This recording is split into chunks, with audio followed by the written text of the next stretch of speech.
Lloyd Caleb Fulenwider Sr. left Missouri in 1904, hoping that the dry climate of Colorado would help him overcome his battle with malaria. He arrived in Denver at a time of great change. Legendary pioneers such as David Moffett, Walter Cheeseman, Molly Brown, and Adolph Coors still walked the streets larger than life. But Denver was quickly outgrowing its frontier youth and becoming a modern metropolis. The population was booming, and so was the real estate market. Architects such as Frank Edbrook, Robert Rauschlaub, and William Lang were at the height of their careers, designing new landmarks such as the Brown Palace, the Denver Dry Building, and the D&F Tower. It was a city on the move, a perfect fit for the entrepreneurial Fulenwider. Building upon his experience in farming and irrigation, he and his brother founded the Globe Investment Company in 1904 and focused on buying and selling farm and ranch properties. The young company quickly built a reputation for innovation. In 1907, Fulenwider bought an automobile, one of the first to rattle across Denver's dirt streets. The newfangled contraption attracted many curious passengers, and although some were more interested in the chance to ride in the car than they were in buying real estate, the high-tech marketing was a success, and the young company began to thrive. But when you stop and think about it, there were no mechanics. So one of the conditions of the purchase was my grandfather made the salesman take the car apart and show him how to put it all back together again. If you're out in the middle of the farm and your car breaks down, you're in trouble. What really needed fixing during the 1920s was the real estate business. It was rife with cheats and scoundrels who would take advantage of clients, other brokers, the law, and anyone else who stood between them and a buck. In 1924, L.C. Fulenwider brought together an alliance of ethical brokers to form the Denver Real Estate Exchange, the precursor to today's Denver Board of Realtors. He also worked with the state legislature to develop strict but fair regulations for the industry. Many of those same laws are still on Colorado's books today. My grandfather was noted by his peers as a leader in the industry. Ethics and integrity were critical to him, and continue to be to this company. That's what we're all about. In 1930, the name of Globe Investment was changed to L.C. Fulenwider Incorporated. And although the Great Depression was ravaging the country, it was during this time that Fulenwider made some far-reaching investments that would well position his company for decades to come. During the 30s, Fulenwider assembled 40,000 acres of land northeast of town into Box Elder Farms. It was a good move, as 60 years later, the farm would become the site of Denver International Airport. With the passing of L.C. Fulenwider in 1949, the company moved into the hands of his eldest son, L.C. Fulenwider Jr.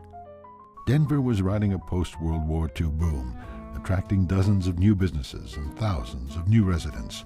These new Coloradans brought with them new tastes and expectations, and the Fulenwider Company met the demand with innovative solutions.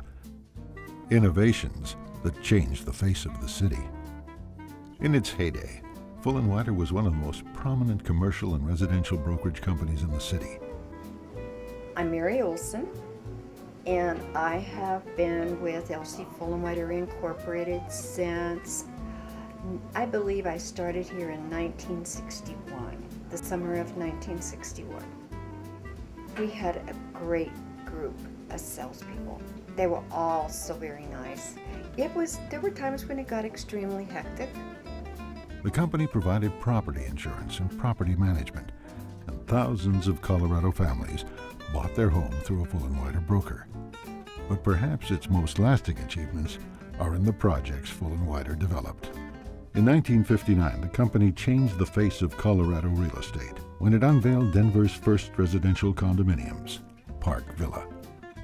Fulenwider followed that up in 1963 with Denver's first high-rise condominium building, La Fontana.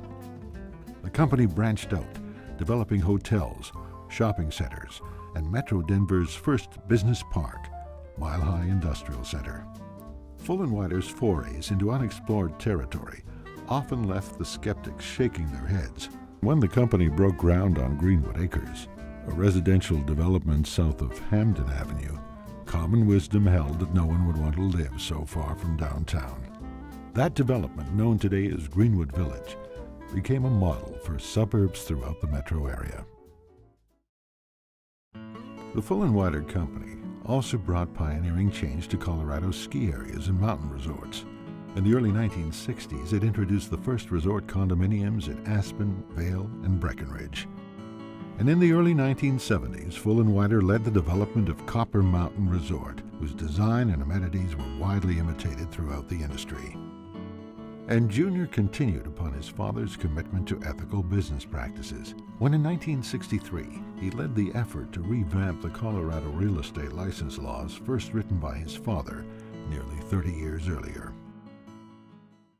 In 1985, leadership of the company was passed to the next generation when L.C. Cal Fulenwider III became president. He quickly made his own mark on Colorado real estate with his first development project, Polo Club North, a 126-unit master-planned executive residential community surrounded by 31 custom single-family homes. Today, the company that began 100 years ago has come full circle. Box Elder Farms, first assembled by L.C. Sr. more than 60 years earlier, is now prime real estate, one of the hottest development sites in the metro area. Nestled between Denver International Airport and the booming suburbs along E-470, it is the latest frontier. And once again, Fulenwider was there first. Today, Box Elder Farms is the site of the Denver International Business Center, a 450-acre master-planned business park, which is home to Frontier Airlines headquarters, the High Plains office building, and several hotels, including a Marriott Courtyard developed by L.C. Fulenwider Incorporated. In a partnership with Shea Homes, Fulenwider is developing Reunion. Reunion is part of the former Box Elder farm that the Fulenwider family has owned for years. And in its current state, it's about 3,100 acres located on 104th Avenue and E-470, and is really an example of one of the finest master plan communities in the Denver market, if not in the country today. Certainly you don't stay in business for 100 plus years without having very strong core values. Working with Cal is a much more personal relationship, and everyone over at Fulenwider, you can rely on a handshake, which is a great thing to know in today's age. It's been a tremendous amount of pride to be able to stand back and to say, I have been a part, in a very small way, of the things that have happened in the growth of this city.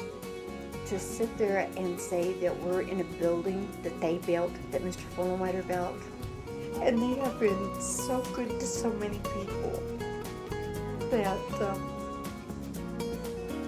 I'm just proud. Well, you know, when you've been around for 100 years, in a way it's a blessing, and in another way it's a very heavy responsibility. We are now going literally full circle from what was started by my grandfather 100 years ago. And it's something that you're entrusted with and that you really need to take advantage of and do it right.